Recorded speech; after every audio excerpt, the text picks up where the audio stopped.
MyPillow founder Mike Lindell filed a lawsuit this week against Attorney General Merrick Garland. The filing led to the release of the search warrant used to seize Mike's cell phone. According to court documents, the warrant sought to obtain his cell phone potentially for evidence related to identity theft. Lindell's lawsuit also seeks to render the search and seizure invalid, block the review of any contents on his phone, and return the seized items to Lindell. The FBI actually cornered Lindell at a Hardee's drive-thru back on September 13th. Well, there's a big rally tonight, as you know, here. Donald Trump, 7 o'clock. We'll air it live on Newsmax. But we do have some interesting comments from the former president. He spoke out this week talking about the Mar-a-Lago raid. He says, you know, the way it goes is a president can declassify documents by just thinking about this. During an interview on Wednesday, basically said there doesn't have to be a process. If you're the president of the United States, you can declassify by saying it's declassified, even by thinking about it. You're the president. You make that decision. Now, the former president maintains the documents taken out of the White House were taken out of the White House to his Mar-a-Lago home, of course, were declassified when he was in office.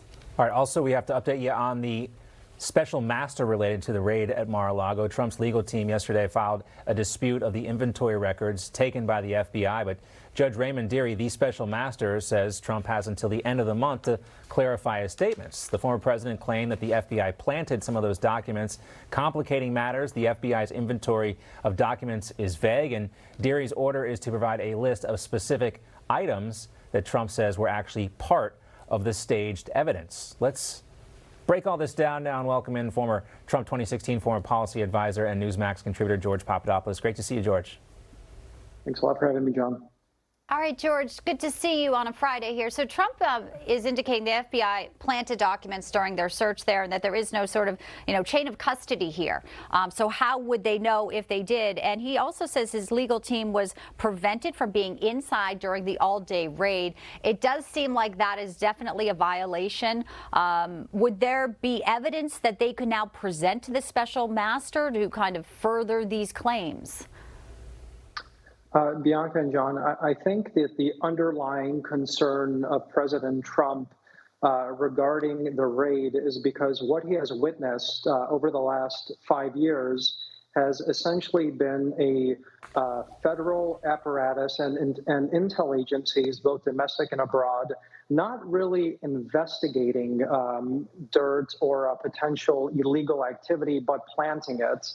And a lot of the detractors that you might see on channels like MSNBC or CNN, they consistently echo the same talking point. There was a warrant that a federal judge, a magistrate, I should say, signed to get this raid going at Mar-a-Lago. But what they don't state to the American people is that there were also FISA warrants signed by federal judges in 2016 based on phony and fabricated evidence bought and paid for by the DNC and the Hillary Clinton campaign that then was propagated through the media. Now, we have a criminal investigation ongoing into all of that matter. So I think this is why President Trump is actually compounding now on this new narrative regarding potential illegal activity by the FBI about planting evidence there, because I think it really goes back to those days in 2015, 2016, all the way through 2017. And the president and his legal team should be weary, considering the history that they have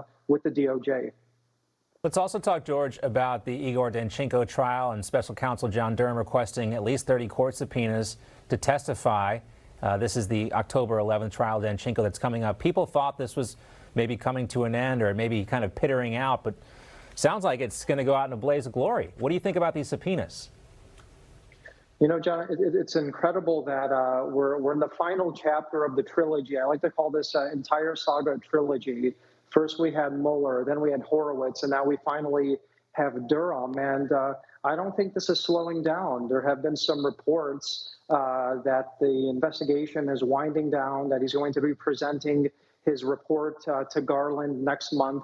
We've had misinformation regarding the Durham probe since it launched over 2 years ago. So I'll let Durham do his talking in federal court. Now, what's interesting about the new development is that, yes, we do have this trial shortly before the midterms. Yes, this trial is a divergent investigation along with the other investigations regarding January 6th and Donald Trump. So we have two politically motivated investigations and trials potentially coming up around the same exact month.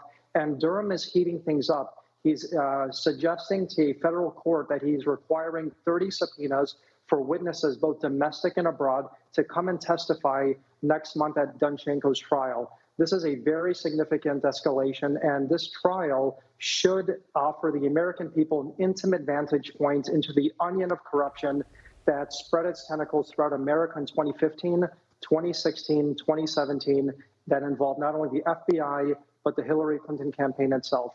Right, exactly. That's the point. If you're Hillary Clinton or someone of her stature and a Democrat and you have friends at the FBI and those friends at the FBI have sources in the media, that's how you can start your own Crossfire Hurricane investigation without the evidence to do so. That's what we're learning from this Danchenko trial and why we got to pay attention to it. But on the flip side, if you're a Trump supporter and you're someone like Mike Lindell, well, they grab your cell phone at a Hardee's.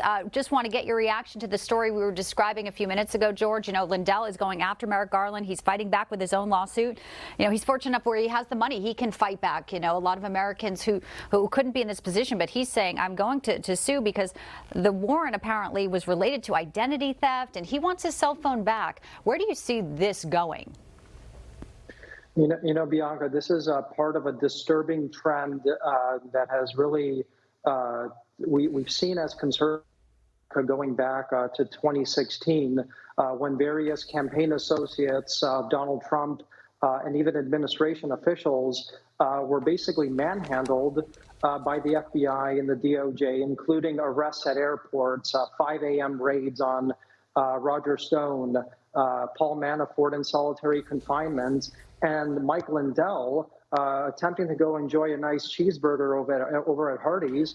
He has his car swarmed, as he liked to call it, like a gangster movie, in order to seize his cell phone. He wasn't able to contact his lawyer immediately, and he's right to sue. And he has a great lawyer, Dershowitz, that's representing him in this matter.